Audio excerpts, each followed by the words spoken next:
Technology. Hey, all right, cool. Oh, I'm live. All right, great. Hello, everyone. Thank you for joining again. As you will have seen, today's topic is all about our lymphatic system and how you can naturally move it, I guess. So on Tuesday, we spoke about, is it fat or fluid?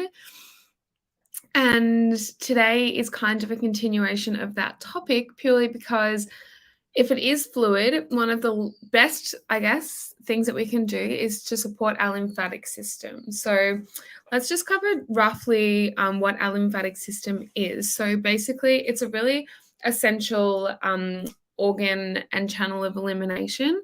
So our lymphatic fluid sits just below our skin. It's different to kind of our blood or other fluids in the body because it doesn't actually have a pump.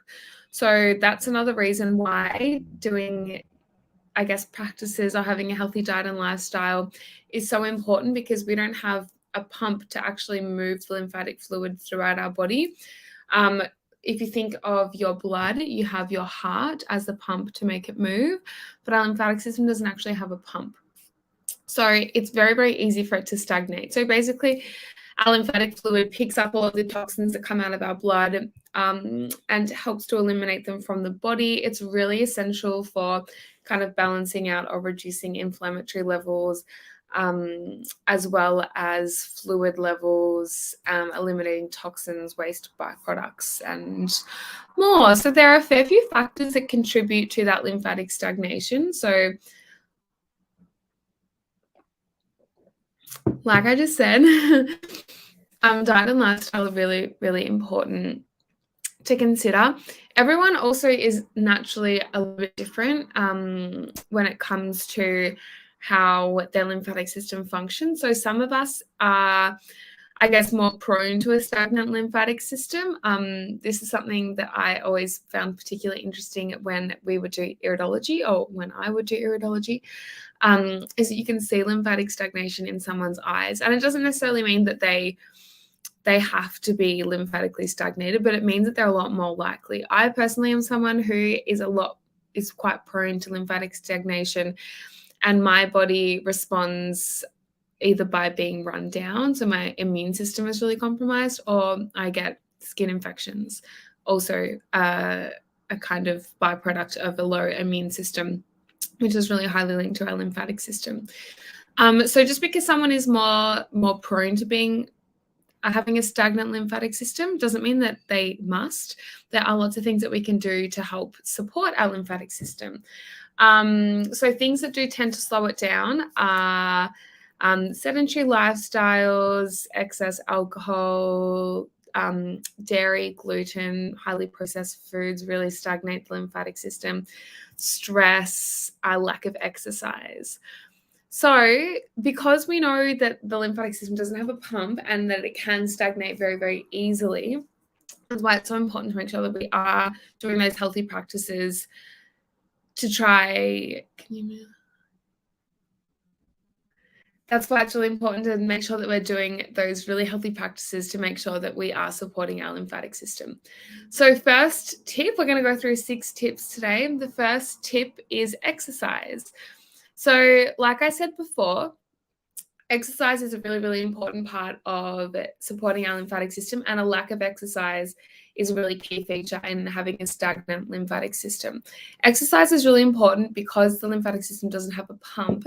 When we exercise and those muscles contract and relax, it kind of almost causes a pumping action. So it helps to actually move the lymphatic system. I initially actually was taught that it needed to be impact exercise, so running, jumping, anything that involved literal impact on the ground, because that's what you needed to get the lymphatic system moving. Whereas we're now aware that any exercise that causes the muscles to contract and release actually causes that pumping action of the lymphatic system. So really important to get yourself moving every day. Also, normally when we say exercise, I usually prefer to use the term movement, because exercise and movement, I guess, can be quite 2 different things. Movement can kind of be daily practices, so going for a walk, doing some swimming, some housework, maybe a light ride if you have a bicycle to the shop, something like that. That movement will still be contracting and releasing your muscles, so that can still support your lymphatic system. It doesn't necessarily have to be going to the gym and lifting heavy weights or doing a boxing class or going for a run. Although those things are great forms of movement and exercise, it can be kind of those daily built-in movements that we have in our lives. The next one is diet. So things to avoid in your diet, like I did mention at the top, gluten, dairy, highly processed foods are all known to clog the lymphatic system. So definitely try to cut those out if you want to support your lymphatic health. Fiber is another really important one when we're speaking on the topic of diet. So ensuring enough fiber so that any wastes and fluids and toxins are efficiently excreted from the body and they're not recycled. Also, because the way that edema, and if you are interested in your lymphatic system because of any sort of swelling or inflammation, a lot of that can have to do with a toxic buildup. And fiber is so essential for helping to bind to toxins and making sure that they get excreted from the body. Herbal medicine. So this is a fantastic tool. We have 2 key herbs that are known for their role in promoting lymphatic fluid, echinacea and calendula. If anyone is really interested in kind of herbal or complementary medicine, there are also homeopathics that can help to stimulate the lymphatic fluid. And I'm sure there are Chinese medicines as well when it comes to Western herbal medicine. Echinacea and calendula are our 2 main ones. So you may be able to get those in the form of a tablet or a supplement. You may be able to find a tea in your local health food store or online. They are delicious. They also have lots of other benefits. So a lot of people will know echinacea from its immune properties, and calendula is a really amazing vulnerary. So it's great for promoting wound healing. I personally really like to use it for gut wound healing if you're drinking it internally. Also for topical. So if anyone has any kind of topical cuts or anything like that, calendula is really great to use. Manual movement is our next tip. So if we're coming back around to the lymphatic system not having a pump, we can probably understand the importance of manual movement because we can almost manually pump the lymphatic system. I will say that so manual movement would either be your dry skin brushing or it would be a lymphatic massage. It's really important to know a lymphatic massage is different to a normal massage.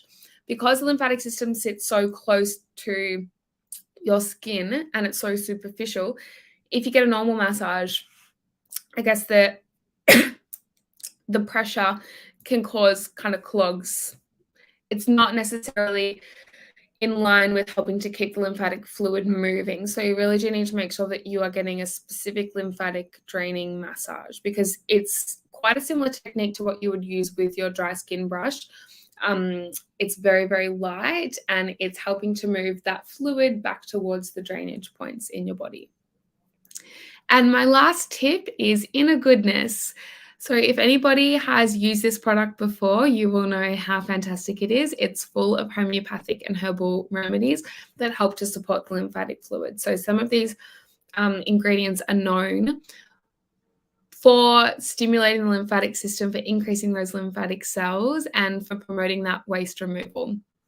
I personally have used this one before and was blown away. I was starting to get like a blocked duct, and I actually put it straight over. And normally if I see these coming, I know exactly what it's going to look like the next day. And I put it over my blocked duct, and then the next morning I woke up and it had significantly reduced. It was almost gone. Whereas if I hadn't have done that, and what's happened in the past is the next day it'll be twice as big or 3 times as big. So our inner goodness is really, really great for helping to move your lymphatic fluid. It's also, in turn, really good for reducing inflammation levels and also helping to eliminate toxins. So that's why that it's included in some of our detoxes. But I would definitely say if anyone is really interested in supporting the lymphatic health, I also know that Jana, the director and founder, always flies with them, which I think is a fantastic idea, because when we're up flying, we're traveling around, we tend to, our fluid balance, I guess, is compromised. A lot of people feel dehydrated, that you might be exposed to more, especially between long haul flights, those gamma rays that produce inflammatory byproducts. So inner goodness would be fantastic for that too. All right, beautiful. I apologize. I am a little bit under the weather today, but we got through. Thanks for joining. If anybody has any questions, as always, please feel free to comment below. If you have any topics that you'd like for us to cover, let us know. And if you'd like a recap of what we covered today, I will also be posting some Instagram stories this afternoon with the same key tips. All right. Thanks for joining, everyone. Bye-bye.